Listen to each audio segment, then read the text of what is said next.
Being born here, it's just kind of like the lottery of the womb. And they lost out on it and they were born somewhere with zero access to education, opportunities, resources. Everything was extremely limited for them. They're not expecting much out of themselves. They don't know if you're going to hold up to these promises. My vision for these children has been evolving ever since I've joined. So the first 3 months, it was completely focused on literacy. In terms of data, I had students who had 5 years of growth. Kids who were reading at kindergarten level were suddenly reading at 3rd grade, 4th grade level. They were moving at a really fast pace, and I just kept thinking, what next? Fine, they can read, they can speak, but how much do they understand? How much can they think critically? What can they do on their own? How brave are they in front of other people? It was just something which was evolving, being with them. It was consciously not planned. I just see change happen and it makes me want to go back and redraw what I want from them. I started telling my students about my vision right when I joined. And I make sure I tell the students that I'm here to make this happen and you're here to make sure that I do my job.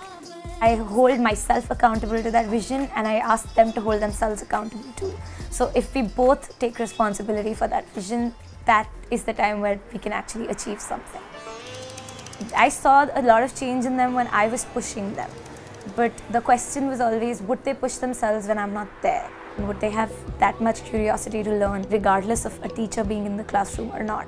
I started to ask them to not listen to me all the time because I wanted to emphasize on the fact that you think for yourself, you form your own opinion, you don't have to listen to me. That was the kind of independence I wanted because it's extremely crucial for them to be responsible for their own learning.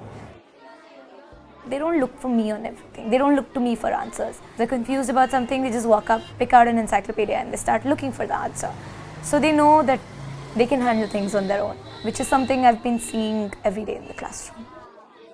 I always thought that, okay, you have measurable goals and you have defined limits, but going into the classroom, I saw that that's not true.